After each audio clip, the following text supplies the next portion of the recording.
done it quickly. That's kind of an ongoing feud. It's girl playing along us. I'm like, you're close to.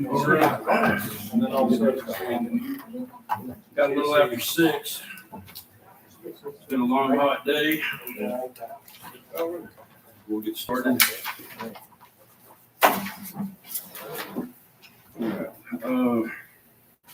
Got 2 notary applications. One is a renewal and one is new.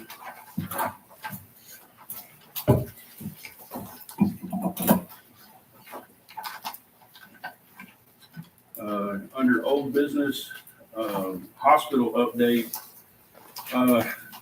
We got what we're considering official confirmation today from the AG's office that the 45-day review period started on May 24th.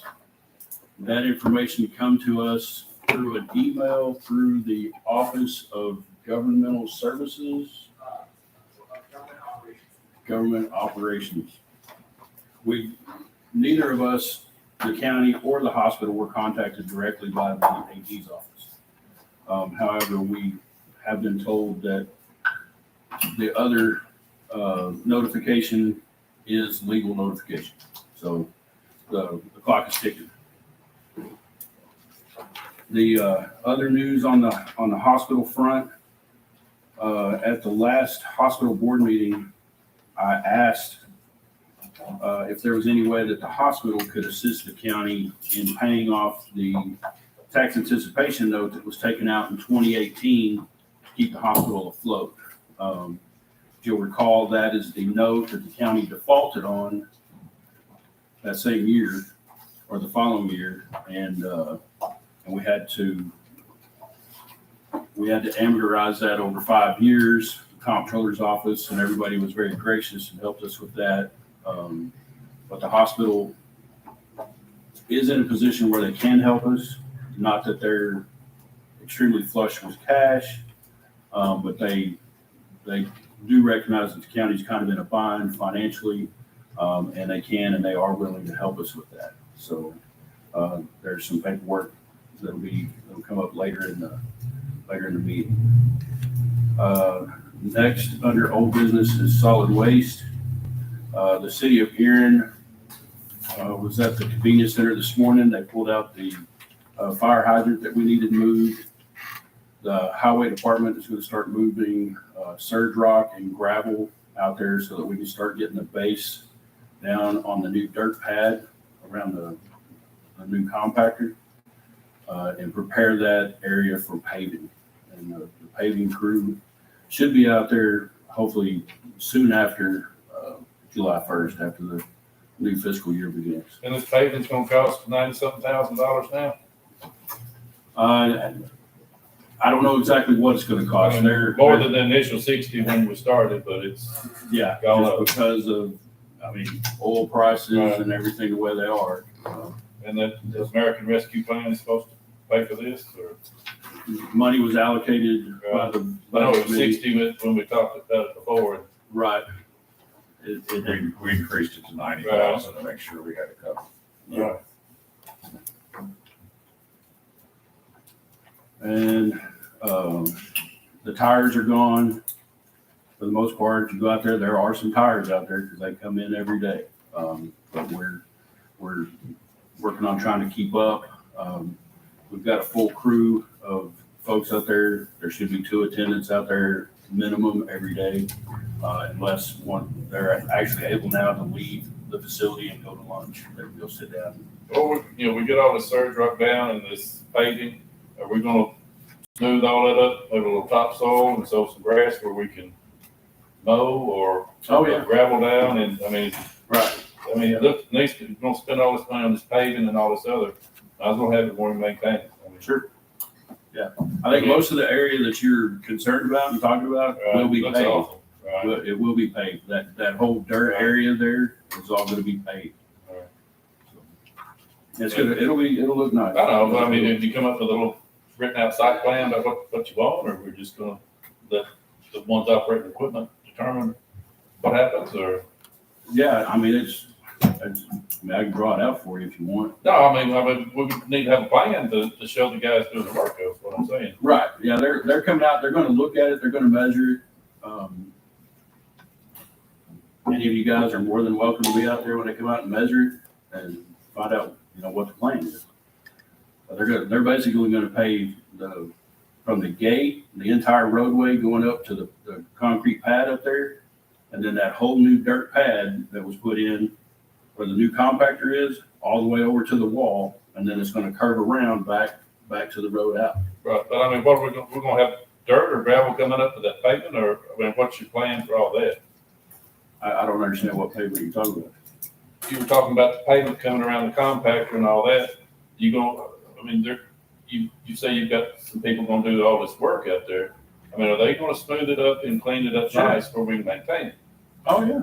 And is it left open? Who's gonna say that's what we want? I mean, you gonna leave it up to them, or who's gonna go out there and supervise it?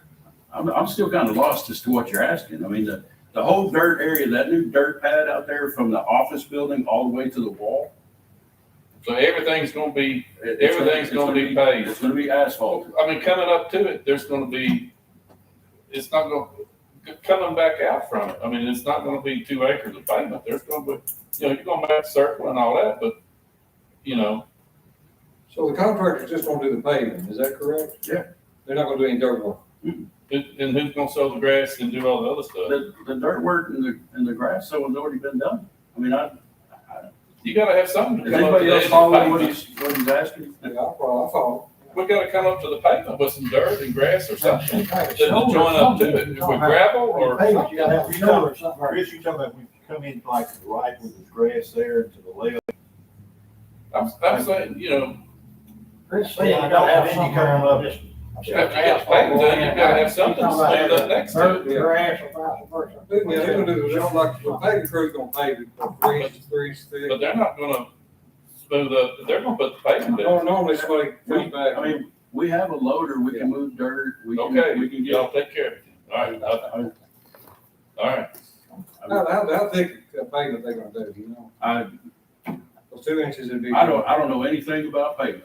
Teresa wrote the specs up. Oh, Teresa did, okay. I hope so.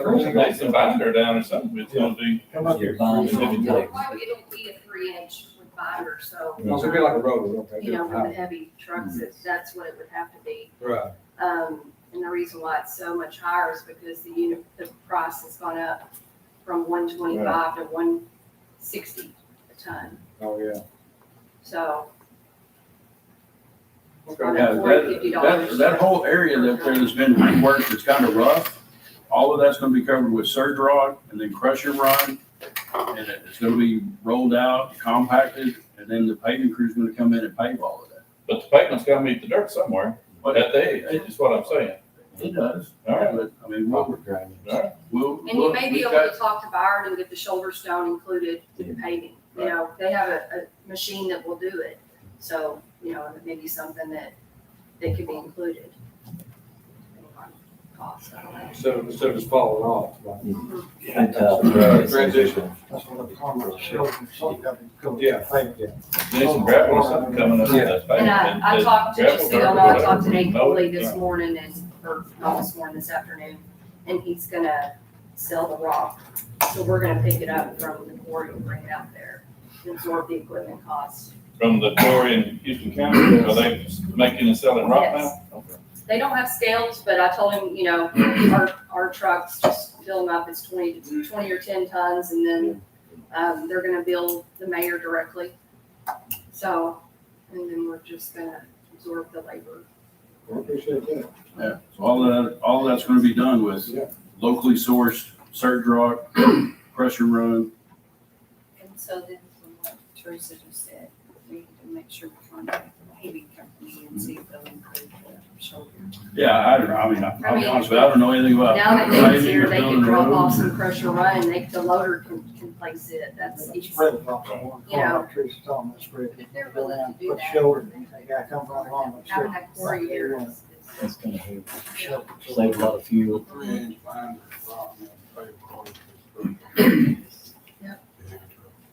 Yeah, we want to make sure this is going to last. I talked to Byron too, and they're aware, they know, it's a convenience center. They know what's coming in and out. They're gonna- When the owner of Byron Construction came out and initially looked at it, I mean, County was in and out with the trucks, the loader was moving around. He saw exactly, what type of activity we have out there. That was nice, it was nice. It's gonna be nice. And then the last thing we'll need out there is some cameras and maybe a new fence. That fence looks awful, but, I mean, is there any money in the rescue plan for fence and gate out there? Or? well, I mean, that could be decided later. Yeah. Moving on to number 3, under old business, the Yellow Creek Tower. We've been in touch with Greer. The plan is to try to meet up on June 21st and get our equipment off of their tower, the Sage Tower out on the east end of the county. Our backup day is June 27th. In case there's bad weather, it's raining or whatever, we don't want to be out there fooling with radio equipment if there's lightning or anything like that. That's about all I got under old business. Moving on to new business.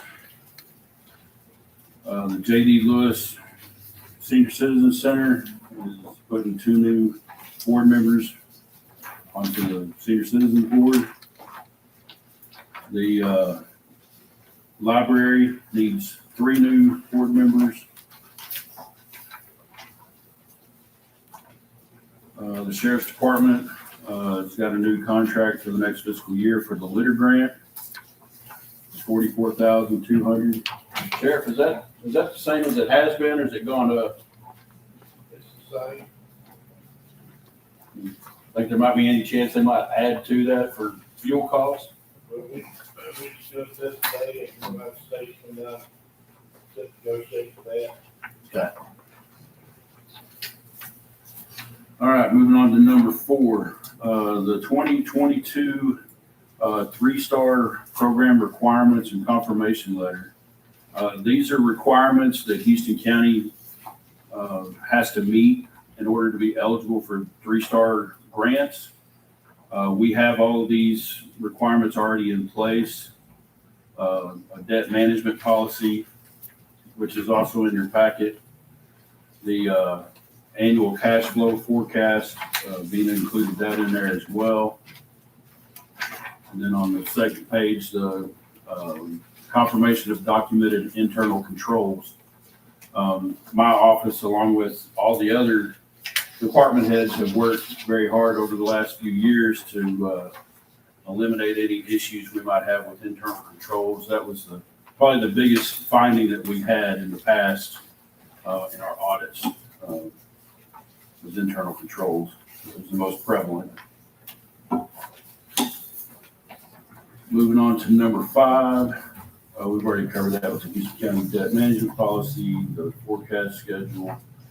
Number 7, as y'all know, we lost Kay Hudson. Unfortunately, he served as a judicial commissioner. That was a terrible blow to Houston County for many reasons. And right now, Judy Ferris is filling in as our full-time judicial commissioner. And she's fine with doing that. But in fairness to her, I think the legislative body probably needs to look at and consider appointing a second person just for illnesses, vacations, whatever might happen. Vina printed off part of the Tennessee Code annotated that covers judicial commissioners. The judicial commissioner is appointed by the legislative body, but the TCA code specifically says that the legislative body shall take into consideration views, comments, and suggestions of the judges of the courts in which the judicial commissioners are appointed to serve. So that being said, I would suggest that we hold off on the appointment of a new judicial commissioner until after the election in September, when all the offices are settled. Markley will be a sitting judge, and we confer with the judges and take their recommendations and deal with that following September. That's just what I would suggest, but it's entirely up to y'all. How do we go about identifying somebody that's been interested in it? Well, that's a good question, and that's, one of the things that we need to decide. I mean, we can. That resident spoke to me about an interest in that already. I've had one call me already too. Right. I'm sorry, who? Lady here, Calista, Evanston, yeah, she said, Brooks, Calista Brooks, yeah. Lynn Lemon called me. She showed some interest in it now. Sure, fish. Ms. Brooks has already inquired about that. I think she'd be very good. She is a resident, been here a long time, 45 years. We didn't really know, wait that election, whatever. She did make note, she'd be very much interested in it. Might have, And do they just need to submit a letter of interest or whatever to the mayor's office? I mean, I don't know how it goes. There was no instructions given by CTAS on whether we advertise it in the paper or we say, if you're interested, bring your resume. So I believe that would be up to the body to determine how you would like to solicit interest. What are the requirements for, what does the judicial commissioner do? He can warrant writer. It's on the ball. What? He writes warrants, set bonds. Yeah. I think we need more than one hands deeds. Yeah, just, No more than they get paid. You better do it, better grab it. right. Especially if they do good. Yeah, I think it should be posted and let people, submit resumes or letters of interest or whatever. And then maybe let the judges review those resumes or letters of interest and get their input. And, You never was that way before. They just appointed somebody. They just let them appoint somebody in that position. right. Well, I mean, TCA code says, that we should take into consideration, it doesn't say may, it says shall. There's a big difference between may and shall. So, and just following TCA codes. I think the judges, considering they work so closely together, I think the judges need to have some say as to who they're working with. But that's just my opinion. Y'all can give that some thought. Let us know Tuesday or sometime in the near future. Number eight is, this is an official resignation letter from Barkley, our county attorney. She has reached out to a few other attorneys who have expressed interest in possibly being legal representation for the county. And I'm working on compiling a list of those, and we'll take that up as soon as possible.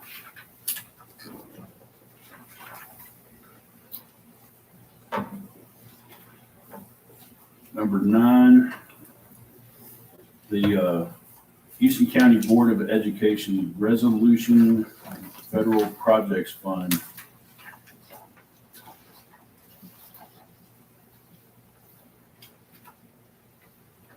This is language that was somehow left out of the school's budgets at some point. Audit brought it to their attention and my attention last year, suggested we put this language back in to our resolutions. And so I have added it into your appropriations resolution where it belongs in section 2. It just means that in Fund 142, when they have budget amendments, their board approves them and it does not then have to go to legislative body. And that is typical. According to audit, that's the way it's done. They send over samples of the resolution that Stewart County has. It's a language that we need in there. So this was audit suggestion, and Chris and I talked about how it changed at some point, and neither one of us, of course, know when it changed, but audit caught that wording was left out of our resolution and asked that we put it back in.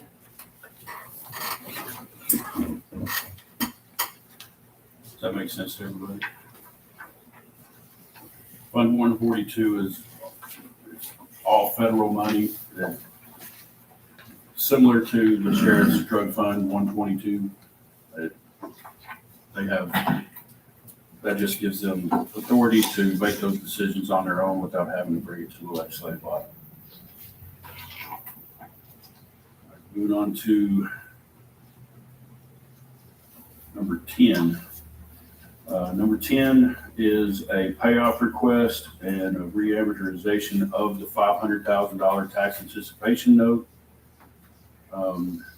Vina contacted the Tennessee Municipal Bond Fund, gave them a potential payoff date of June 24th. That's the soonest date that we could deliver a check to them. If this payoff is approved by the legislative body, it would save us roughly a little over $10,000 in interest over the life of that loan. It actually, it's gonna save us more, close to 20,000 actually in interest over the 3 years. What's being paid off is a hospital tax anticipation note that we still owe $300,000 in principal on, and it's financed over 3 years.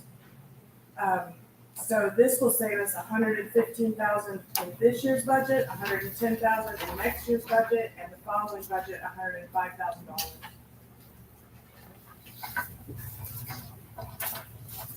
And this did get approved by the hospital board this afternoon.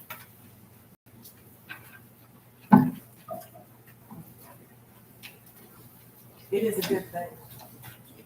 It's a very good thing. Any questions or concerns on that? All right, moving on to number 11, resolution for the use of the American Rescue Plan funding for general government services. This was taken to the budget committee. My office was visited by our auditor, and audit from the state is recommended, because there is a $10 million exemption in the American Rescue Plan money, that we can take that money and just put it in our budget to cover general government services. And what that does is it doesn't change what we allocate it to or what we've appropriated it to go to. It just eliminates the audit possibilities down the road. So that money has been put into our budget and earmarked for all of the things that the budget committee has earmarked it for. This just simplifies the reporting and the audit responsibilities. And it changes the wording when Mr. Chris was talking about how we're paving using ARPA funds. That is not the wording that would be used, because the ARPA funds will be paying for general services in our budget. We will be doing those projects out of our budget, and the ARPA funds going through our general services allow us the capability to do that. And I know it sounds like It's a word game.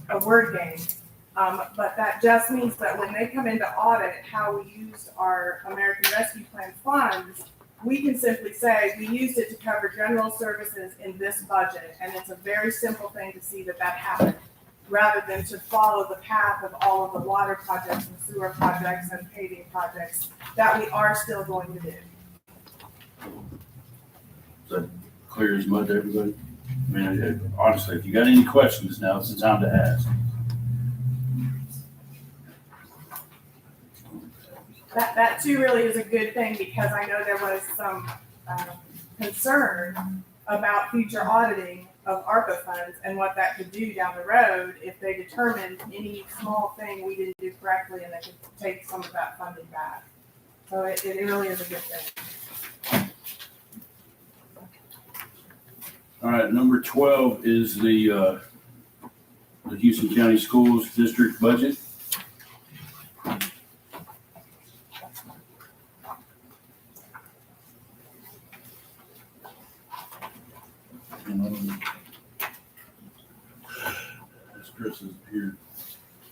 Anybody's got any questions? I'm sure Mrs. McCaskill can answer those for you. Number 13 is the Houston County Highway Department budget.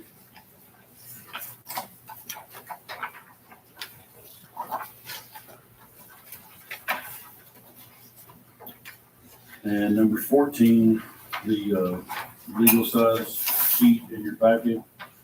This is the Houston County Community Hospital budget for fiscal year 2023. All right, and Vina? I asked the mayor if I could speak before you got to the budget. I have personally apologized to our EMS director, Matthew Williams. I want to personally apologize to the commissioners. I believe there was a miscommunication about the EMS director's pay, and I will take full responsibility for that. What happened last year is the mayor's office brought an increased salary for the EMS director to the budget committee, and we were walking down the road of talking about that. As far as Mr. Williams understood, it looked like we were going to go down that road. What we were asking for is to make his salary the same as the election administrator. We felt like both jobs have a lot of responsibility. We had been notified by audit that they felt our EMS director's salary was too low for the responsibility and for the hours we asked him to work. Then what happened is when we got down to where we were looking at the bottom line of the budget, we weren't balancing and we had to balance. So we got creative. We paid off some interfund loans, if you remember, which is paying ourselves back some loans, and that helped our budget. The other thing that we did is we decided that we would run that EMS budget for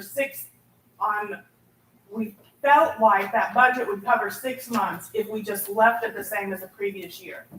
We knew it couldn't cover a year. We thought this hospital transfer was going to go through. Everyone thought that we were going to have this done quickly. We thought a 6-month budget would do it. That budget was passed exactly the same numbers as the year before. You know, what that meant when we really went back to payroll was that $55,000 was what was in that budget. And I told the EMS director I could not pay the $65,000. It was not approved by the commission. We approved a 2% across the board. That's all we could do. Honestly, at the time, I should have brought it back to y'all, but if you remember, I was worried about the budget, you were worried about the budget, I didn't know if we had the money. We didn't finish our audit until December or January, and that's when we found out we did have unassigned fund balance, and thank goodness we did, because we needed money for our convenience center, we needed money because our EMS budget had to last a whole year. That's when I should have brought it forward, and I didn't. Matthew thought that you all had determined it was $55,000 and that was it. And I, in hindsight, believe that even though it was in the budget that way, you may not have realized that that happened. Maybe you did, maybe you didn't, but I want to clear the air. He was frustrated. He's apologized. I want you to accept it. Except my, Good, I watched it on YouTube. It was going downhill like a 10-year-old kid. it was He ought to resign. It was unprofessional. We all lose our temper, I think. He apologized. He knows it was unprofessional. He said that to everyone that I believe he could. He said it to me. He said it to the mayor. Well, since I I've been think- there, I've never seen anybody get a raise for that much. When Anything. $55,000 was set, I want everybody to get a good salary, but I've never seen nobody go from 55 to 67. Yeah. $55,000 salary for an EMS director that's on call 24/7 was part of the problem and how we got into the pickle we did with the EMS director before. That honestly, that's how we got into the pickle, because it wasn't an appropriate He's salary. making $100,000, Well, it wasn't an appropriate salary, and but we've never They paid him extra. increased any employee by that much. Everyone, the only element right there is that right is right and wrong is wrong. And when you're not paying someone an appropriate salary, it's the right thing to do to look at it. maybe you ought to go follow them if you don't make it make that much. I'm not here to argue I'm here to apologize to the commissioners for not bringing it to them so that his frustration grew. And I would apologize to him if he was here. I have apologized to him. It's very, very gracious. Thank you. I think we all deserve grace. That's all I'll say. Agreed. Thank you. And for the record, Matthew did give me a resignation letter. And I chose not to accept it. Because I understood his frustration. And he has done an excellent job as our EMS director at a very low salary. I guarantee you there is not an EMS director in Middle Tennessee that is making less than Director Williams. I can guarantee you that. I'm not saying, Smaller too. I'm not doubting that one bit, but I'm just saying, we never increase somebody. Well, I understand that, but I mean, I'm not saying. in all fairness, Director Graybill's salary in the budget was Right, $42,000. right, exactly. He took home $100,000. Right, right. You're asking this man who has done a better job to do it for half as much money as our former EMS director took home. Yeah, That's not fair. these are old helmets, everything else. Thank this dude don't. You I- know, quick he did. So, you know, I guarantee you, Matthew is on the ambulance. he So, don't mean that wrong with him. He wasn't gonna do it. That's what he told me out of his own mouth one day.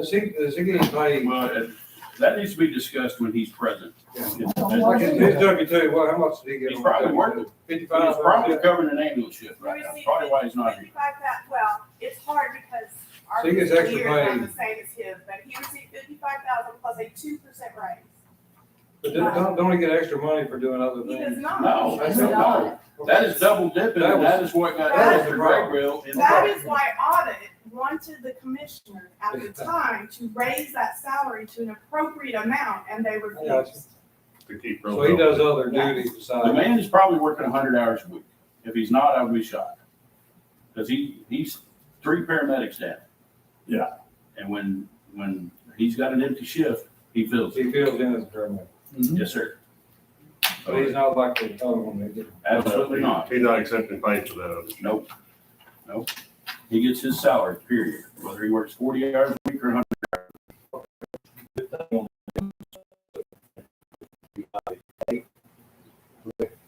You're gonna get, something from the Attorney General. We're hoping. That goes through, hopefully the ambulance service will be gone. Yeah. Shortly after. You know. We're anticipating that'll take 30 to 45 days after the hospital deal's done. You know, if it don't, They've already got $1 million budget, we'll have to start looking at outsourcing it anyway, so. So you're potentially looking at potentially 3 months of pay at the new salary. Yeah, that's, Not a lot of money. yeah, and if it don't, then, you know, we hope Yeah. last year. It got some If that doesn't fly, that's gonna be the least of our problems. Yeah. Come back to that. That's gonna be the least of our problems. got Well, lots of amount of ambulances that you can't find. That's one thing to remember on these salaries. Everybody deserves all they get, and they're worth every bit of it. We got 8,200 people in this county, you know, as our population. You can't compare us to other counties.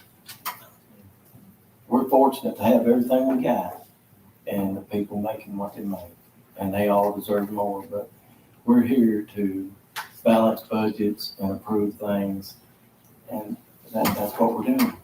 And it's nothing personal, it's what we're plussing and minusing and hoping that it balances. You know, We're living in different times now. I'll say that. I mean, I look at the pay on our EMTs and our sheriff department, and they are making better money than they were, but we're still short. I think if you get them to $20, you're gonna still be short. I mean, it's not here, it's everywhere. The whole across the country. The cost of living, what it was 2 years ago, that much is going. Yeah, but, I mean, every county's short help. I mean, they're paying more money than we are. I don't know what the answer is. Yeah. Rural communities are fighting against the metropolitan areas. We cannot compete with high tax areas.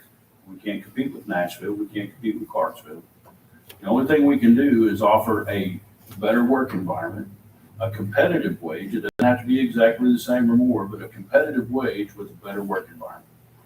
We need to continue to work on our retirement and offer these folks at least some type of benefit package with medical and everything that they can take care of their family, live in the country, work in the country, and have a good quality of life and not have to worry about driving to Clarksville or Nashville to afford to live in Houston County. They need to be able to live here and work here and afford to do that. Rod, I got a question about the county finances. You know, we owe money on various notes and everything. Are they all variable rate? Are they all fixed rate? Or are they some of both? You know, what's our exposure to rising interest rates, the way things are now, and it looks like they're gonna keep going. How are we exposed to that? We have one variable rate loan at this time, Okay. and that's our school's loan. We have paid down our debt so that we will only have the Danville Park loan, which will be paid off next year, the convenience center loan, which is going until 2029. Of course, the hospital note, which goes for quite some time. And the school building will be paid off in 2027. The one that's a variable rate. And how That's much is the it? one that's the only one we have right now. That one is a pretty big loan. It's $3,325,000 that we owe as of the end of this year. There was never any way of getting a fixed rate on it, or? So we did talk about going and looking at that fixed rate, Right. looking at getting a fixed rate on that one. So Our credit rating already get Maybe better. now though. now that we've paid down debt, we're in a much better position.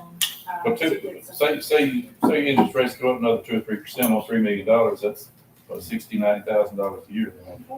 And one of the reasons we had a very healthy fund balance in Fund 151 is because when you have a variable rate interest, we plan for worst case scenario.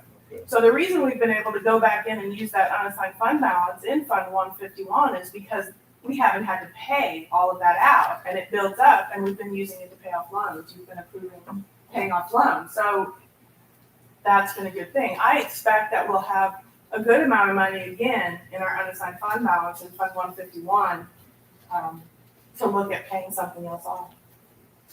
You said the dam was 29. What are we paying a year on that? But you got it. We're paying a year $43,163, and it'll be paid off next year. And it's next year? Next year. Oh, so that's coming out of the river money, is that correct? That river money does cover Tennessee that. River We have to Control use a percentage of the river money. That's about half of what we get. Yeah. So once that's paid off, we will have to make sure that we use the right percentage in our budget for tourism. Something to keep in mind. The loan that gets paid off in 2029 is the loan that we took out to buy the loader out of the community center. Loader and equipment out there. And I would recommend that that's something we could target pretty easily because the outstanding principal on that is $231,000. That would be my next target if I was going to target something to pay off and save a good amount of interest. And Mary, since you brought up about the loader, has anything been done about getting the bucket fixed on it and the cutting edges and? Well, just like our restrooms downstairs and everything else, everything is held up by supply chain issues. I mean, there's like aftermarket cutting edges, I mean, but it's going to have to have some welding done on that thing. It is. And that thing's, it's got to run every day, you know. It does. Yeah. Right, I mean, well, I somebody took the edges off. I disagree about it looking rough, no older than it is. Right. The Caterpillar was here 2 or 3 weeks ago, and the young man that was there servicing it said that he was dreading coming out here because he hates going to solid waste facilities to work on equipment. He said our machine was the cleanest and nicest machine that he's ever seen at a solid waste facility. That machine gets used day in and day out, and it does hard, dirty, nasty work. It's going to get scratched. It's going to get dinged. It's just the nature of the job. I mean, it's like putting a boxer in the ring and not expecting him to get a black eye. And what is the plan for fixing it? Are we going to let Caterpillar do it, or are we going to get some? At this point, the bucket is already worn. They know that. Right. They know that, and they know that I have asked them to get us a cutting blade for it. So they're working on getting me a deal. They're going to when they get a cutting blade, they will bring a crew down here and give us a So deal we're on it. gonna let Caterpillar take care of all that welding and get everything. We have a maintenance agreement with them that That won't cover that though. I know that, Yeah.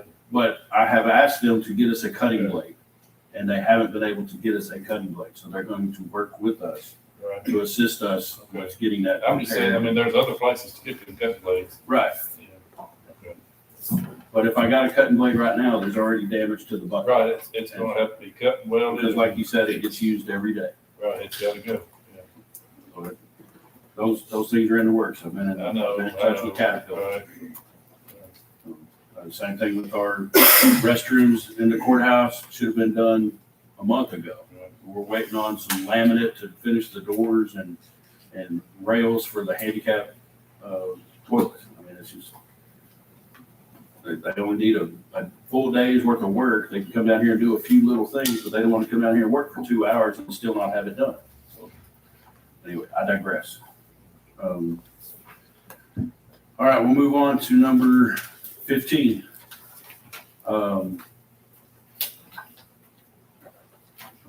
Number 15, the Houston County government budget. There's two separate budgets here.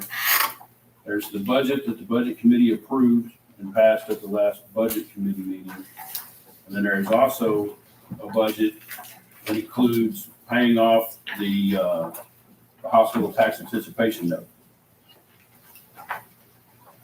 Because paying off that tax anticipation note makes a lot of changes, not a lot of changes to the budget, but it makes some very small but significant changes to 151 in particular. The difference between the budgets is in paying off that $315,000 loan in debt services 151. We do not need as many pennies going into that fund. So what I did in the second one was pay that off. It should be paid off on the 24th. Move those pennies into Fund 101.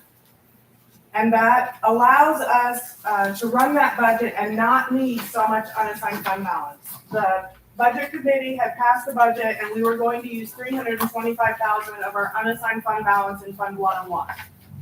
Now we only need $210,000. That's going to leave more money in the unassigned fund balance of Fund 101 for an emergency fund or for all the things that could come up during the year. So again, it's a positive thing.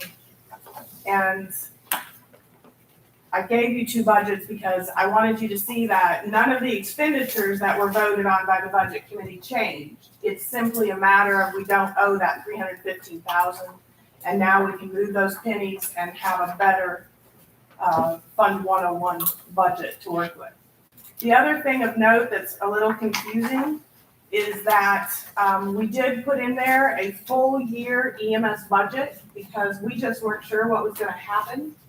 We did a worst case scenario in there. We have a full year EMS budget in there, and it certainly looks like we're not going to need it. So the funds that are covering that EMS budget is actually the remainder of the ARPA funds that's going in for general services.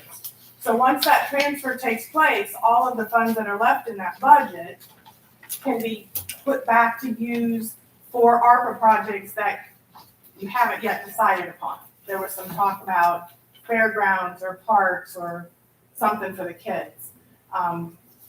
That's kind of how that's structured in there.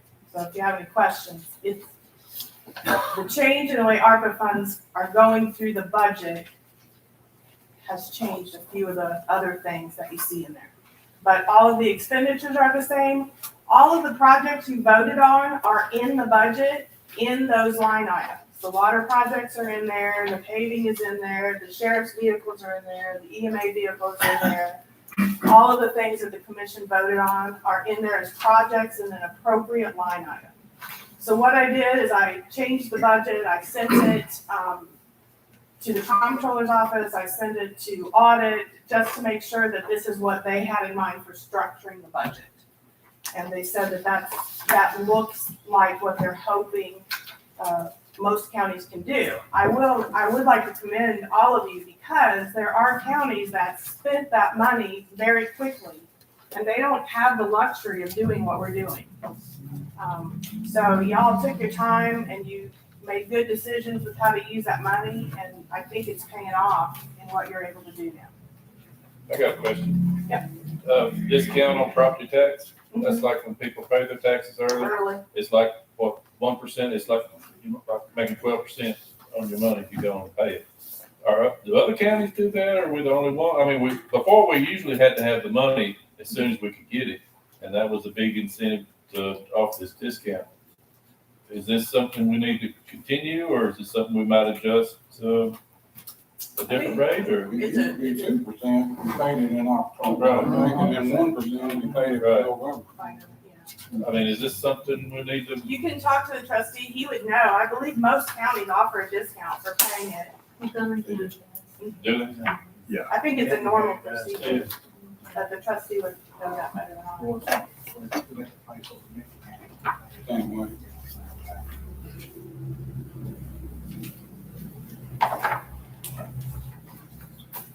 All right, nobody's got any other questions on the budgets? I have a comment. All right, the budget that's here, as I was informed, has not been approved by the budget committee. It has been altered, and so therefore it doesn't, was not part of the package. But I wanted to address all of it, talking about this year's budget and the entire process.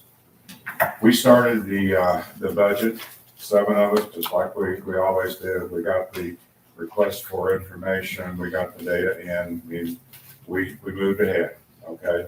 And things were going reasonably well. And so we finally came up to the point that we had what we thought was the budget. We said, okay, that's it. And so we got to move on. 2 days later, the budget changed. And so we had to go back to square one again. And so we're back in, we're looking at new changes because this was paid off or this money moved here or whatever. Then we get that one worked out. The next thing we have is, okay, now we're ready again. 2 days later, okay, we've got another change. And this change changes other things drastically. And so you're back. And so we come back again. And this goes on and on. Well, to say the least, Ms. Fredericks is not happy with me on this. And also in this, the contention here is that, okay, was it a 1%? Was it 10%? What was the raise? And so you have to understand, first of all, I served as a manager dealing with budgets and people for a lot of years. And so part of the philosophy is that every time you come up and you're talking about it, you address it again because you want to drive home. Okay, are you really sure this is what you want? It may not be right. We may need to change it. Well, in this whole process, I think it became contentious between myself and Ms. Frederick on the budget. She has accused me of lying to the committee.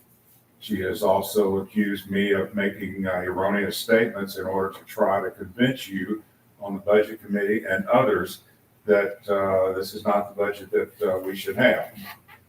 And so, with that, whatever will be, she finally came back and said she doesn't think that she can work with me. And that's fine. So I'll give you your first option. The budget committee, the next time you meet, you're more than welcome to elect a new budget chair. I will not hold that. The second part of that is that so much has changed from day one in this budget about where the money is, that honestly, having dealt with federal budgets for years and having to live with them and man hours, staff hours, etc., I cannot tell you in this budget where the first dollar was that we started. It is so confusing here that I honestly don't know. And I'm just telling you, that's up front. Howard sitting here, he has no clue where some of this money's at, how it's going to be spent, or where it's going to go. And that may be all of my problem. But right now, if we approve this next week, then fine. But the thing here is that I am so uncomfortable with it. I'll tell you my vote up front, and that is no. Unless I have a comfort level with the budget, I cannot vote for it. But the other problems between Ms. Fredericks and myself, You have your options and you can take care of it at a later time. Floor is back to you. Thank you. There are 7 members on the budget committee. At our last budget meeting, there was a roll call vote. Everybody, except for Chairman Spurgeon, approved that budget. So apparently, he's the only one that's confused and the only one that is not comfortable with moving forward with that budget. Mr. Bridges, No, no. I'll let you speak. I'll let you Okay, speak. and I'm You gonna are speak out of back. line. No, You are out of of line. line. You are out of line. Your whisper campaign is doing well, so just let it You go. are out of line. I'm not comfortable with it either. You But I, voted for it. but I voted for it to bring it to full legislative body. No, you're wrong. We didn't vote for the budget. We voted on the ambulance service. That's what the vote was. We never voted on the entire budget. James, we really didn't. There was no motion ever made. Excuse me, Tony, I didn't mean to interrupt you. But there was no motion ever made to approve the budget and take it to the commission. You other guys that was on it now, Mom, Joey or William, am I wrong? At the last budget meeting, Mr. Spurgeon specifically asked me, he had it typed out, a written statement that he read. Do I want them to reconsider the entire budget? I answered in the affirmative. So the entire budget was reopened, discussed, voted on, and approved. There's a secretary on the budget committee. Lance, Is there any notes on that? Turn them in. I don't have minutes downstairs. The last what we've had, Lynn made the motion to approve the ambulance service, Lance seconded. We had several roll call votes. And that was, I don't remember every one of them. Am I right or not? I'm old, I may. It was a little bit heated in that meeting, so it's hard to remember. But like I said, I think Mr. Tony's right. We talked about bringing this budget forward to the full legislative body. I think when everyone left that night, everybody understood that this budget was going to come forward to the full legislative body. We did. I talked to CTAS today to ask them if there was a problem, because I was bringing another budget forward. And he said that a budget committee, the budget that's brought forward is a proposed budget. It can be changed, it can be talked about. Anything can be done by the full legislative body to that budget before it's voted on and approved. So the budget that's brought forward from the budget committee, it's not a yes or no vote by the legislative body on accepting that budget. It's a proposed budget to y'all, and the budget chair can talk to you about what they felt in that budget. Everything that's in that budget, I brought forward to the budget committee. And if you do not feel I did, we can go back and I'll show you that budget from the start to the finish. When I made changes to that budget, I sent you a detailed letter. In fact, I think you all have it tonight, that explains every single change that I made to accommodate what ARPA funds could do for this county. And to clarify, Mr. Howard, the one thing that I did have you say was that the EMS bookkeeper, accountant, billing clerk was getting a $10,000 raise, and it isn't in there. It's not in the budget that way, and even though I think she deserves it, that's not in the budget. So I brought forward all the information. It went into the budget. It stayed in the budget, and if it was changed, it was brought to you and told you exactly what the change was. And why? Yes, and why. As Mr. Bray pointed out, All the budgets were positive. we're living in different times. Things are happening very fast.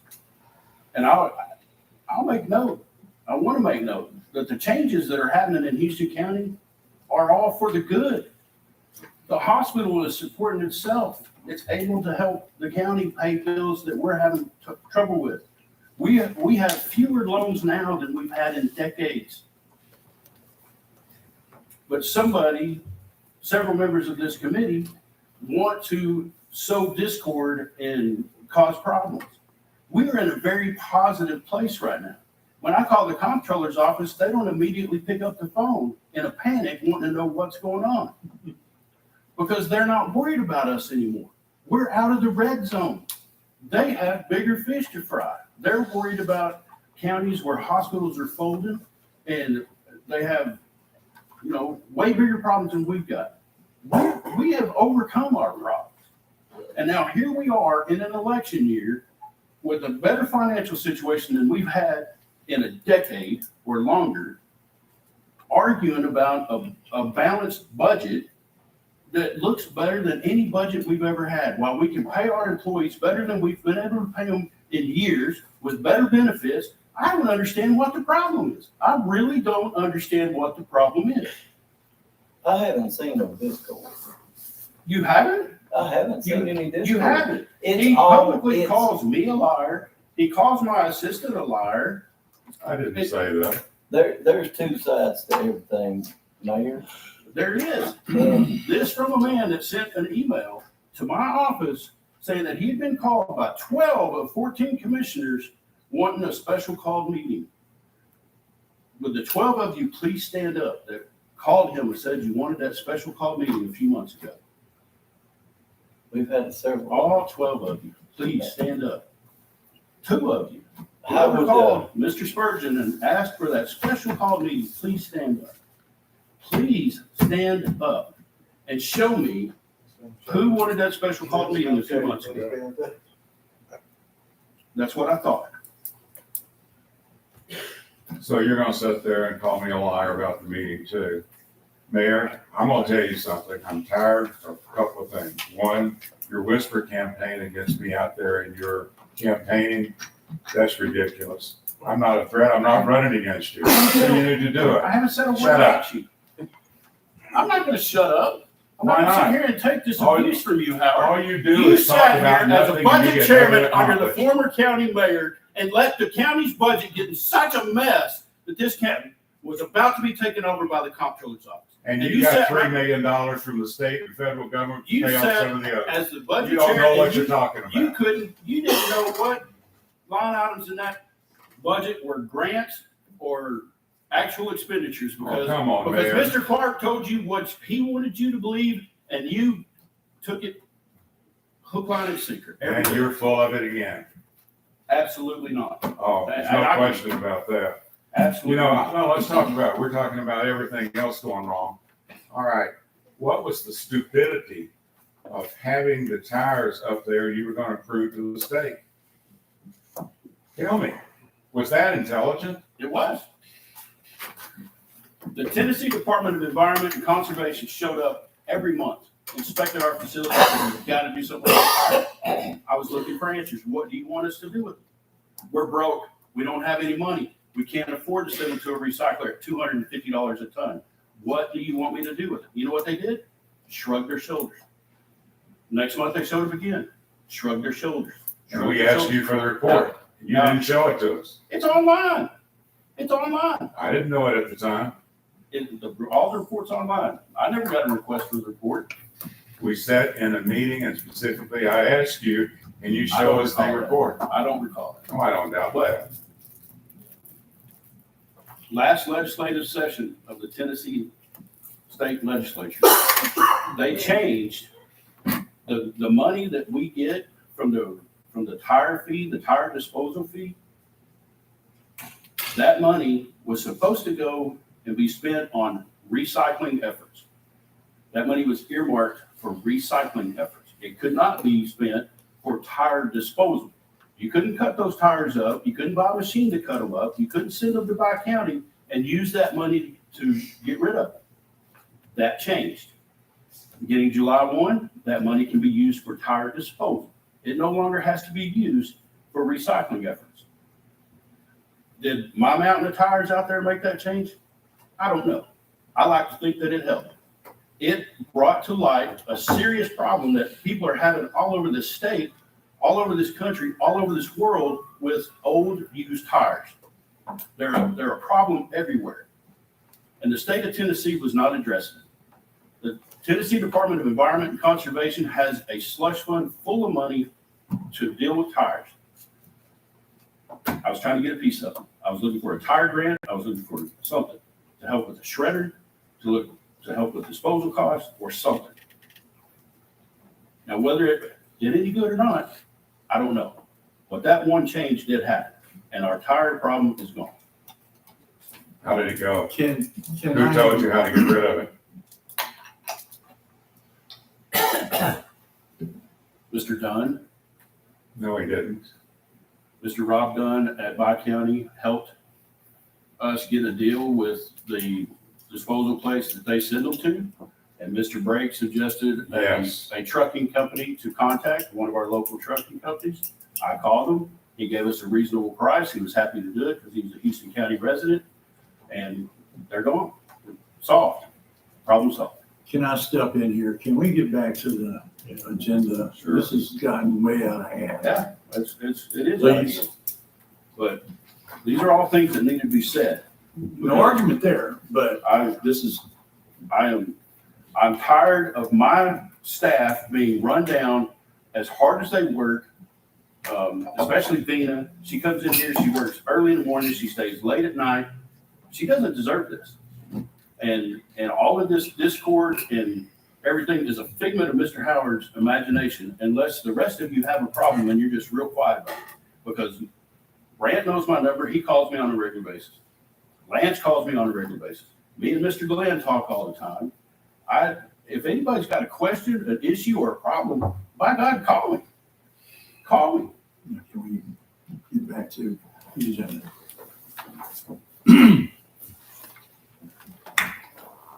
I'm glad the tires are gone, Mayor. I want to make that comment. Thank you, sir. Thank you for the suggestion of Judicial Trucking. You did an outstanding job, and I will use him in the future if we need to.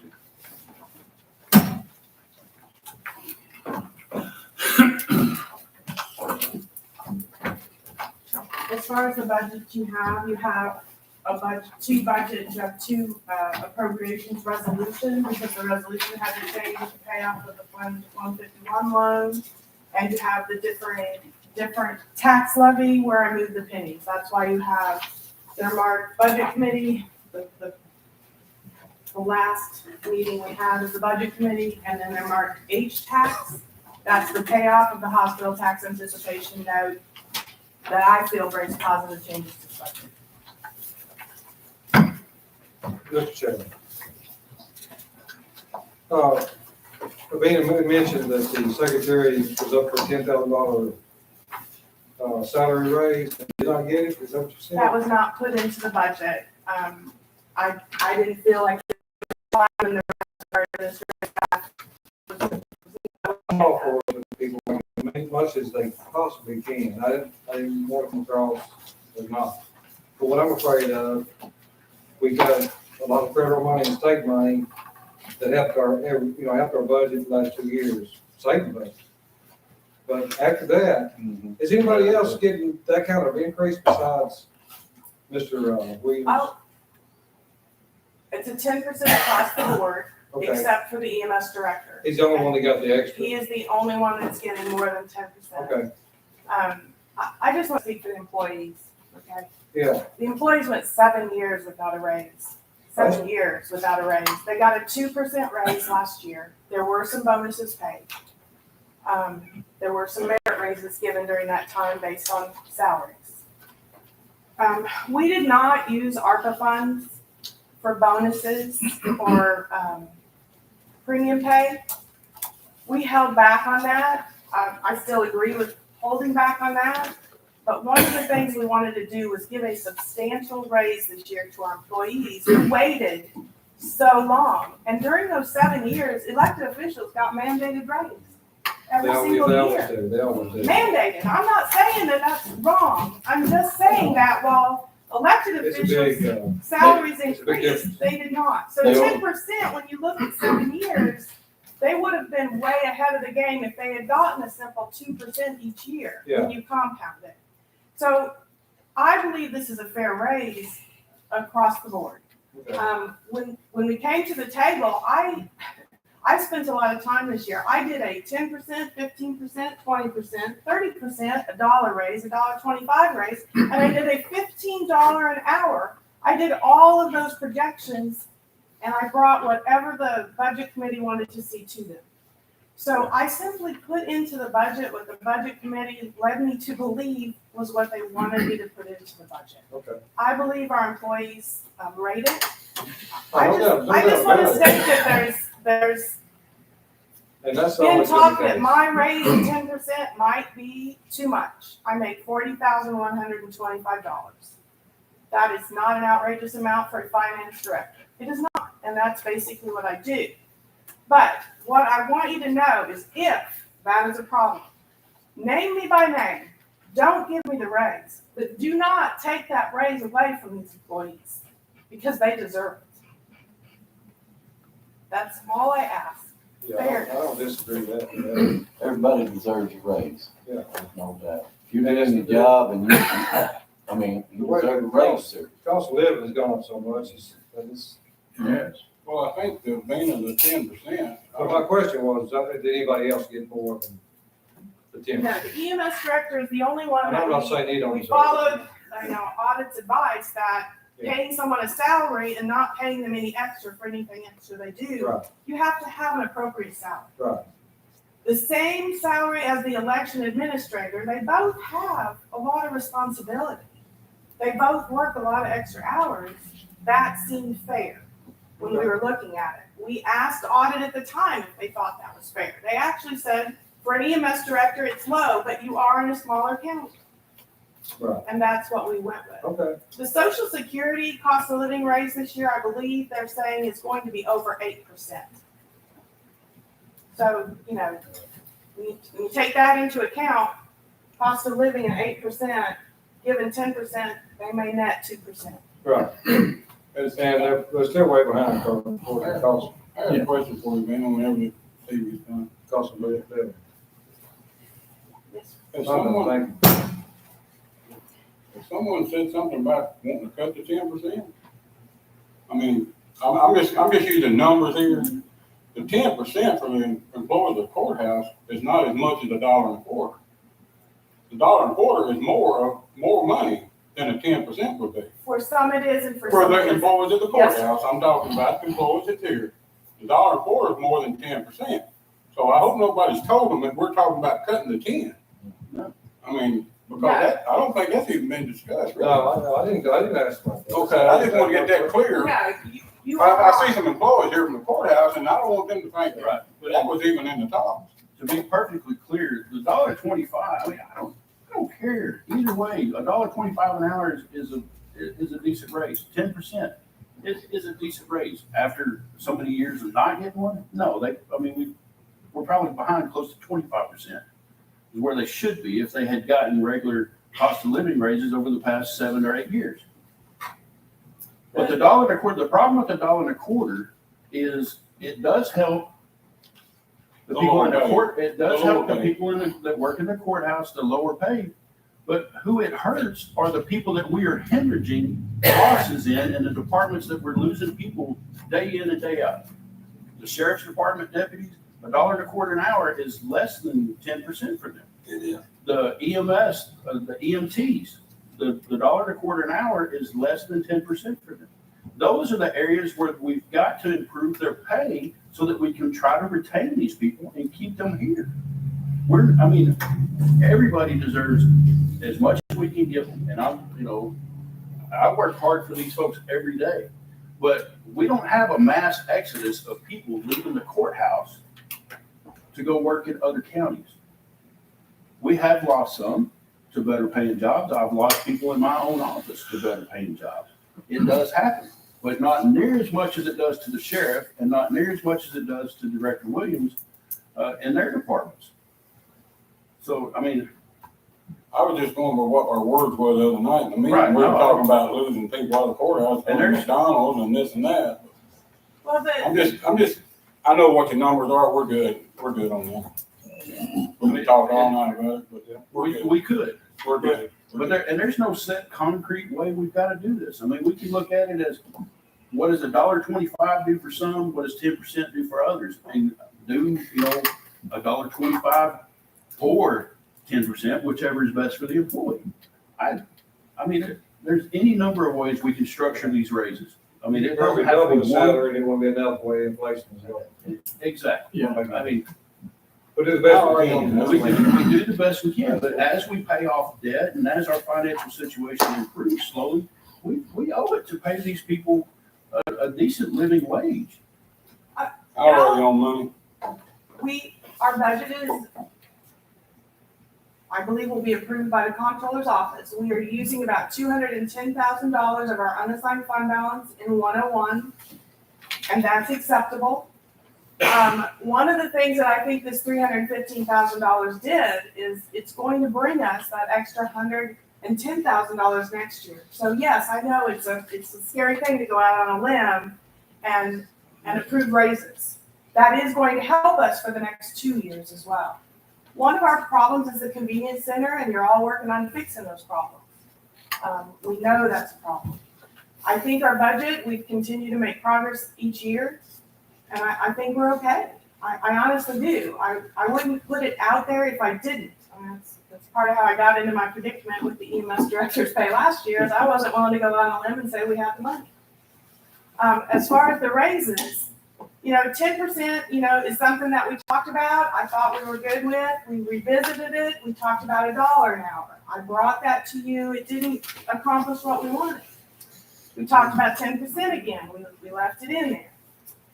When we revisited it, we then talked about $1.25. And it does pay some of our lower end more money. I have no problem with that. So what you're doing is instead of paying them 10%, you're paying them now 11, 12, 13, 15% raises.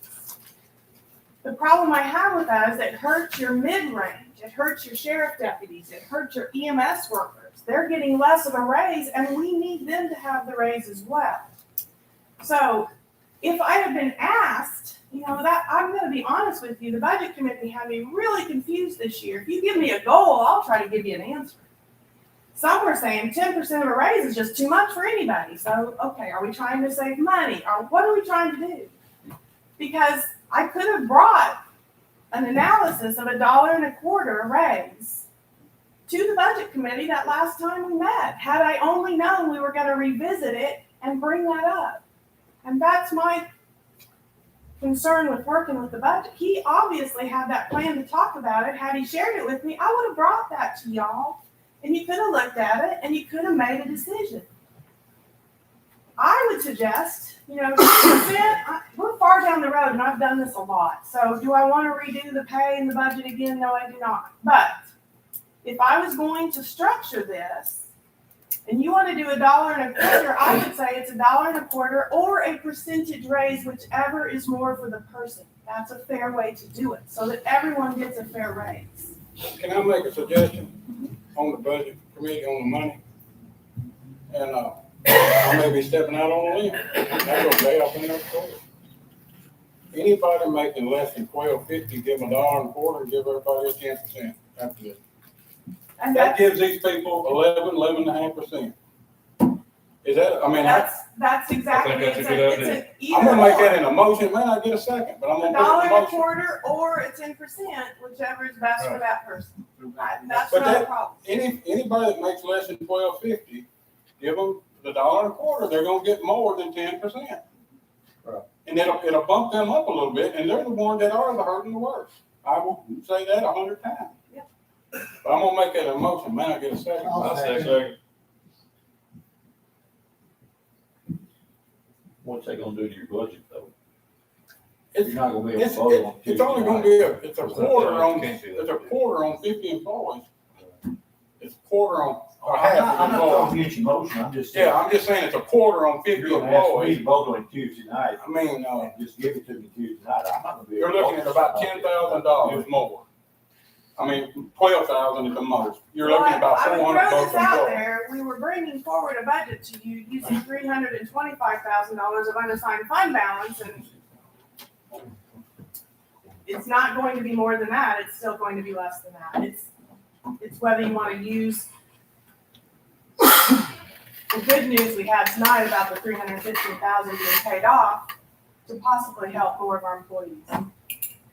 And I can structure it any way that you'd like it. I always want to do an analysis on it. I mean, we pretty much had an analysis close to that. Yeah, I mean, it's awful close, but if you do it that way, then your sheriff's department and your EMTs and your ambulance, they get their 10% and they get their money bump like they're expected. And then your employees in the courthouse are actually getting more than they were supposed to get. Well, I will not argue with that. I mean, Seems like a fair thing to do. if you've got the money to cover it. And Well, I think as we I do. said, I think we do. We were going to use $325,000 of our unassigned fund balance. And so, you know, we have a fund balance policy. So we have a $500,000 fund balance policy. We never use that in Fund 101. I always keep extra in there. I keep track of it. I have that tracking system here if you want to see it. We have fund balance as well in 116 and 151. So we're at a point where we are not spending every penny of our fund balance every budget year. And that's why y'all had to take tax anticipation notes every year, because you were not allowing yourselves to have fund balance. So you were having to take high interest tax anticipation notes just to make it till October. And it's just like any other cash advance, you will hit the wall. And that's what happened to Houston County. They hit the wall. Since So we have a you're in a much motion, better place. Can since we have a motion and a second, we're gonna have discussion, I guess. So my question would be, is there any way that you can do this very cleanly and easy to have it ready for Tuesday night? I will make sure it's ready for Tuesday night. We don't take motions in seconds. What I'll do is if you want me to bring Well, we're that having to you, in the- discussion, yes, and I'm we're having a discussion. I can do that for you, and I can have it in the budget for you so you can see where that budget lands. So what I'll do is I'll give you a third budget. That way you can. Since we're gonna have a third budget. So, which is the real budget? The one we passed. I can make an unpopular recommendation. That quarter will be about $26,000 on normal work year. If we took commissioner salaries down $150 a month, I think that'd be a good that'll idea. be $25,200. Right. I'm against the commissioner's raise, I know it's needed, because I have to admit, from what I've seen online, I'm the second lowest in attendance. You're doing better tonight. Yeah, but, He's fine, you Steve. You better get pretty close. we're going. All right, Dick. 67%. Harder than tortoise. I'm coming up. That's a good way to come up with money too. I think that's a good idea.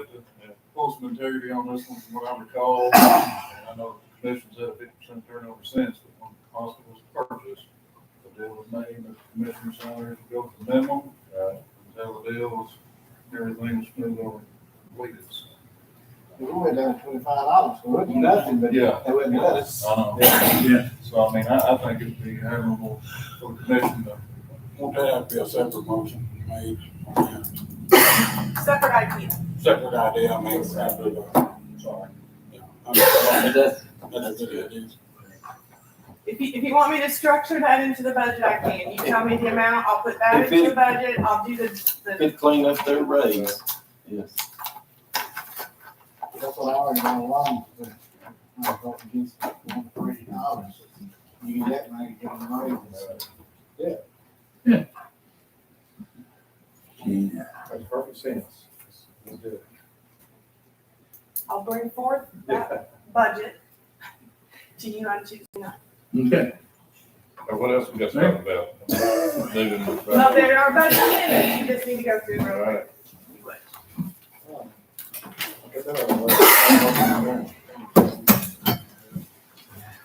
Moving on to the budget amendments.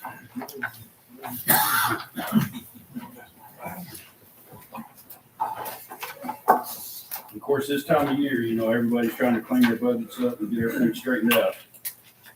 Highway Department, we've got, several budget amendments and transfers, totaling $106,000. Any questions for Ms. Teresa? She's here.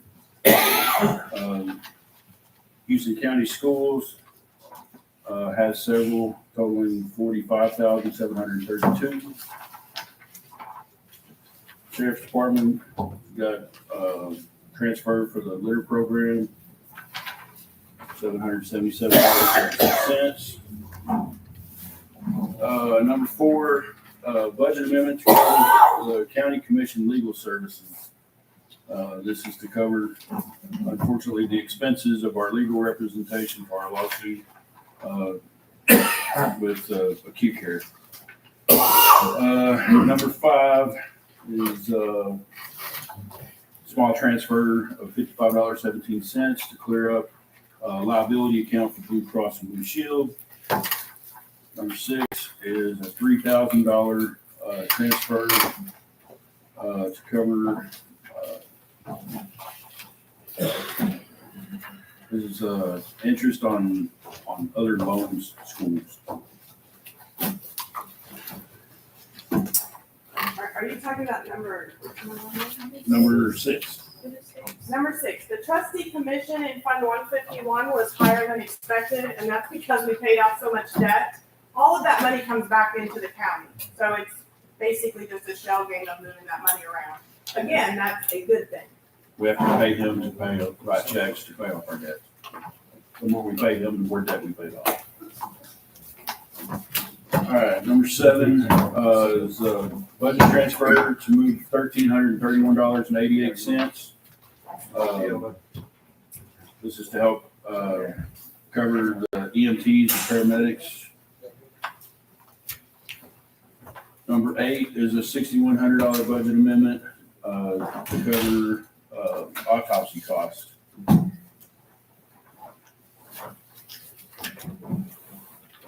And number 9 is a $304,709 budget amendment to pay off the hospital tax anticipation note with contribution from the hospital.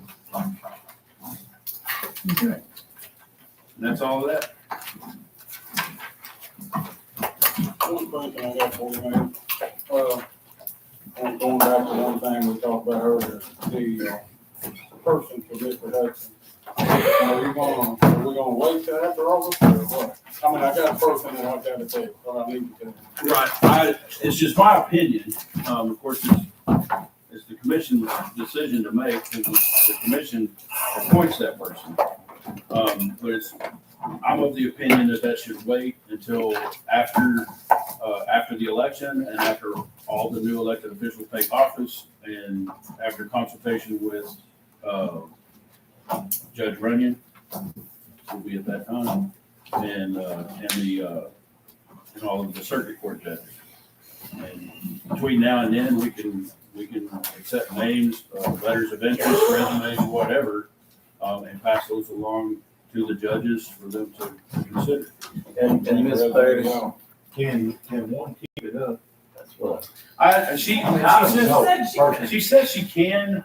In fact, she offered to do it full time, almost from now on. But I mean, one, I don't think that's fair to her, because that makes it very difficult to take vacations or if she's ill or whatever. And personally, it's just a bad idea to have one person anywhere that is, because if something, I mean, if anything were to happen to her, then we're dead in the water. We got nothing. What happens if like she's not available?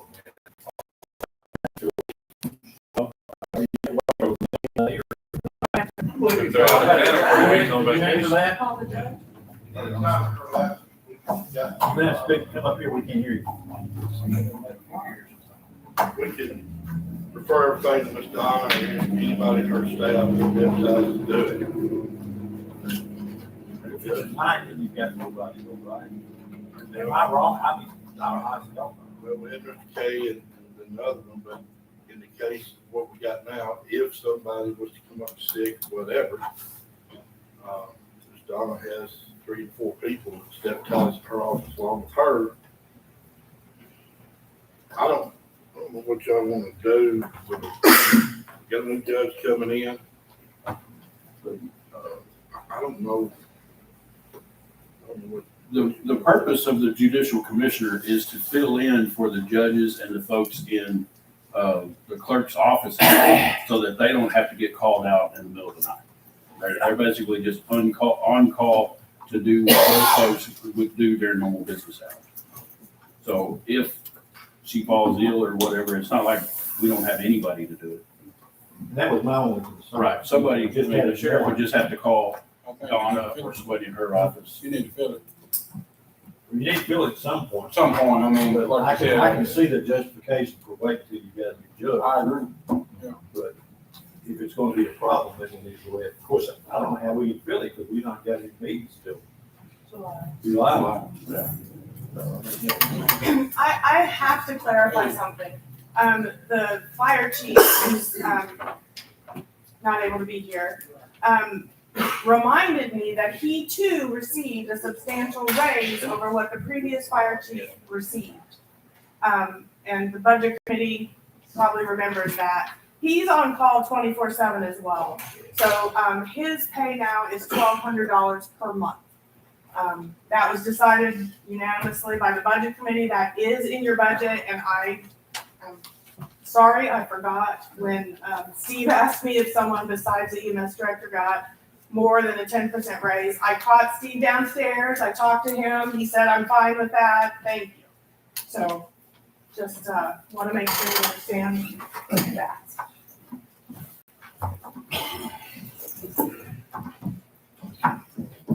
All right. So Tina's gonna be working on 3 alternative budgets. I'm gonna And we're work on the You've third. already I'm gonna work on You've already the got third. two. You've already got two. Okay. She's gonna work on the third option. Let me ask you this, I'm going to work on the budget with us paying off the hospital tax anticipation note and putting that money into 101. Is that good? That's a positive thing, that Yeah. also frees up the money to help with it? Yeah, because I remember when Okay. the county was not able to pay that note, and like, we were all like, oh my goodness, because this is the first thing most of us encountered as new commissioners, and it was pretty scary. So it's very Very scary. exciting Well, to you have have this paid off, and we sure appreciate the hospital. You need to understand that a hospital tax anticipation note by law is a 1-year note. This was, again, we were shown grace by the comptroller's office to allow us to take 5 years to pay this back. And it really is a positive thing to show them that we're paying this back early with the help of the hospital. So we have the CEO, we have Kyle here. Thank you very much for helping the county with that. I think that just shows that they're here to help our community as well. So thank you for that. And it's also nice to have some funds in fund balance. I remember they were Yeah. extremely low when we first started. I didn't even mention that. There's a trustees report in here. It's June. And we have a fund balance of $1.7 million right now. I don't know when the last time Houston County had a fund balance of $1.7 million in the month of June. It's usually in a very low, Because of COVID. 100,000. We'll adjourn. Mayor, before we adjourn, Mayor, Dina, commissioners, I apologize to all of you for losing my cool. Sorry that it happened. I do as well. These meetings are contentious and things happen. And I appreciate your apology. I apologize to you and the rest of the commissioners and the public. These topics that we discuss are very important. They're very crucial to the future of Houston County. And I hope that when we are no longer in the roles that we're in, history will look back and say that at this time, we did the right thing with this ARPA money. We will be judged by what we do with that money in the future. Well, the thing everybody needs to remember, myself included, is we're all here for the same purpose. We believe we, in our little world, have the best interest of Houston County and its citizens at heart. Sure. They differ. Mr. Howard differs from mine, differs from Joey's, differs from Chris's. And that adversarial relationship is necessary to get the best results. Absolutely. We all have different ideas, but at the end of the day, it needs to come together. Exactly. Need to work together for the good, for the better of us all. Absolutely. Bring different We represent districts, but we represent the whole county. Exactly. Everyone. Exactly. I have people ask me what my thoughts are on, statewide politics, nationwide politics, and my answer is I don't have time for all that noise. I have 200 square miles of Houston County property that requires 100% of my attention. Yep. I don't get lost. I try not to get lost in all the noise of the, border crossings. It doesn't concern me. My world is right here, 200 square miles, Houston County. That's more than enough on my plate. I don't worry about the rest of it. That's for people that get paid way more than I do. That'll all work out. Well, bottom line is, this county, expensive from other people, but we've got a lot of federal funds in the last 3 or 4 years. And I commend Vina. I think she's done a good job of monitoring and manipulating them before we can pay some stuff off. But your bottom line is, that's drying up. Yeah. And we're gonna be faced with some hard budgets. And we have people in this county, and I have no problem with raises, so don't mistake me this. But we've got people in this county that are $800 and something a month retired, and they're paying taxes. So we have to watch out for people like that. I want people to make all they can.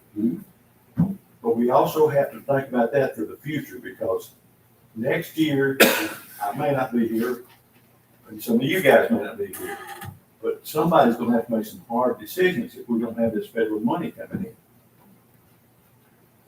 And I'll shut up. Well, I think the commission as a whole, I've enjoyed working with y'all on this, and I hope to continue in the future as well, but I think we've made really significant progress working together and getting the county in a better place. So thanks, y'all. Yeah, I mean, not only my office and the commissioners, but all of the department heads.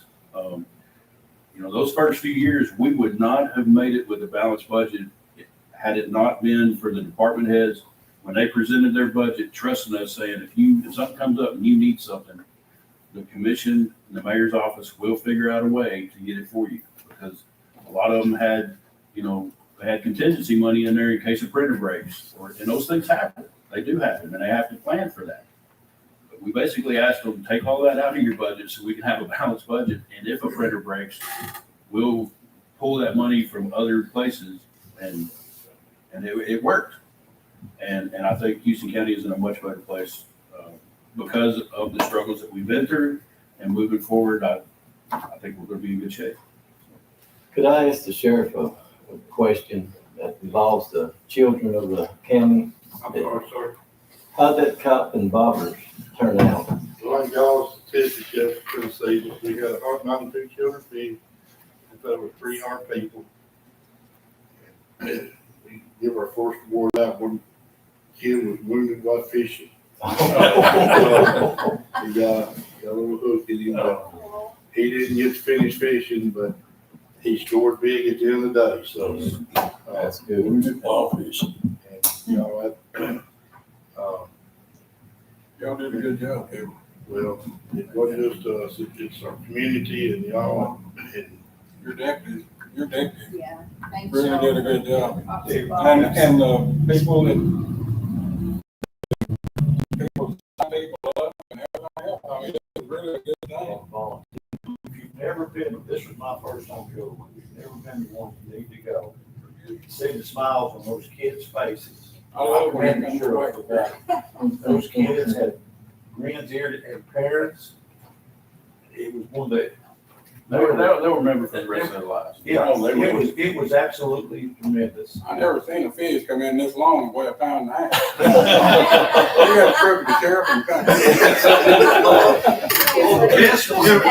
The best one was he had a big holder for fish. It was probably that tall. He come dripping up to there. And he had one about that big. it's amazing what the Richards rocks will do. What them rocks. The kid that won had 10 pounds or something. My goodness. Yeah, it was good. It was a good. I mean, they had bicycles and all kind of stuff. And those kids just. This is the first time, y'all. We tried to cut politics out of it before most everything went well. Everybody running for office, everybody in office got down there and they worked for the better knows that in the county and knows kids. And, all of us had trying times. We give them the best 5 hours we could give them. And, Mr. Tony, his union, some of these TVA unions come to the table, with the money. And we're mighty grateful to get that. We didn't have to really, money's tight for everybody right now. But, I think everybody come and helped us. I'm waiting to see, I do know right now, we got Dixon County. We put it on Dixon. From what you said about last year. Who was living out from Shelby County with the COVID issue, so. But, everything went good with the hitch, and I appreciate everybody. It probably was two that was signing people up, though. Those two were just kind of unorganized. So we put you supervising, sir. I wasn't doing a very good job. I mean, Teresa and Don they were just very lax. Now, I didn't, Mr. Max, I didn't get the mulch done on time. And I know Mr. Bergen, some of y'all need to put some money, but I got the Coleman Sawmill. They're gonna give me all the stuff I need for that. And, Mr. Wright down there said we use a dump truck, so we're gonna go down there, first for labor and do all that, which maybe put that money somewhere else. But, I didn't mean to tell you a story, but before the doors was closed on, would you believe the sewer busted that night? We was taking all that down there at the jail. And we had to shut down for a little bit, but we got that up and going. And, good Lord worked with us, and we put it all back together. Everything was good. So we had a real good time, and I thank all of y'all coming that helped us. Hey, Kevin, tell us about the sewer system of the jail now. Where we stand on it now? Right now, I got with the mayor today. He's got the city, the city of Erie, Mr. Philpin's gonna come out there, and we're gonna kind of do some exploratory digging right there at the tank. Chris Parson was the only one that come to the table about if we had to run the sewer line way over to the sewer plant. Yeah. And it's gonna be some tedious digging because of all the fiber optics and other. But, Mr. Baggett at the city, and along with, the city, they're gonna come out there and help us. We're mighty appreciative for them doing that with us, and kind of see what's right there at that tank. The other night, he broke right there at the, pump. So, and that's like the third time it's done it right there at the pump. But, Spencer was able to round up enough parts, and we fixed it on site. But, I never dreamed that would be a 2-inch line. I don't think anybody ever dreamed of it. And in the future, we're gonna look at putting another 35 bed. The state's gonna say this is gonna happen down the road somewhere. You know, that's it ain't working for 30. It ain't gonna work for no 70, 75 people. So when this happens, I'd like to bring it to y'all's attention, but we wanna have more what we need, because chances are it's gonna be built on to. But right now, everything's going up scale a little bit. I can't get nobody to work on that generator. They ain't got parts, they ain't got people to come out. It's a mess. And even if we do redo the generator part of that motor, that's gonna be $35,000-$40,000 just for that. And then if I do that, I gotta do that to find out if the motor's still good. I'm telling you, I mean, I hate to buy the generator part, then the motor be bad, and then it's gonna cost more labor and everything. So, if it gets a little closer, maybe our budget, I think we need to maybe look at this. So far, we haven't had to have it. We got some quotes on replacement for it. Well, actually, it's a generator now, and I really can't get them to come to the table with much quote, but my Caterpillar right now for something equivalent to what we're gonna need to run between the labor and putting everything could be up to $125. So it's not a really cheap fix, and even if we find one, they said we could be 5 to 6 months out to get it. I mean, we got washing machines out there that We got the extended warranty and the work, people come work on it. Well, when we called up, we ain't got nobody working. And then when I complained about that, they said, well, we have somebody working, we can't get the parts to fix it. So, a little predator ingenuity we got them going right now. But I do thank y'all for that fishing rodeo. It was a big success, and I hope every year it just keeps getting bigger. And I thank each and every one of y'all. And I really thank these candidates that come to the table, put the politics aside, and we done the right for them children. I sure thank y'all for the donations. If anybody has a child or a grandchild that gets a hook in their finger, you'll want Kevin Sutherland close by. Because he was able to calm that young man down almost immediately. Told him some tall tales. It worked. And it worked.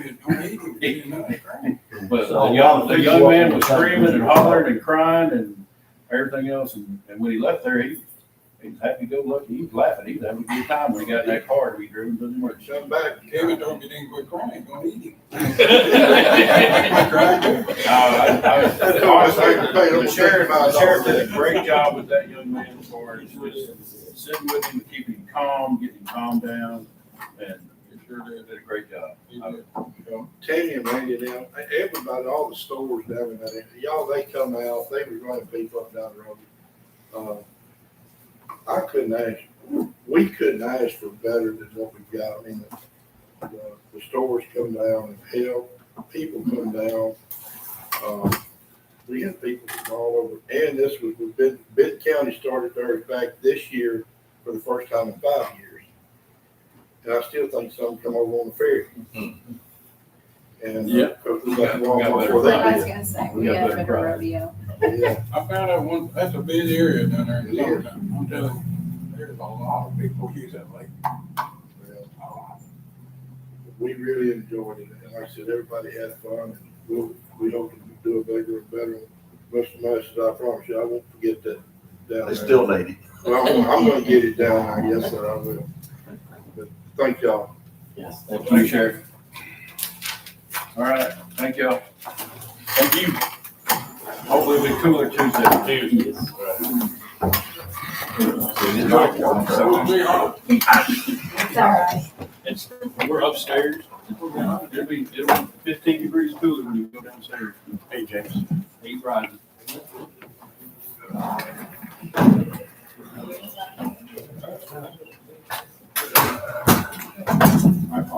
I apologize too hard.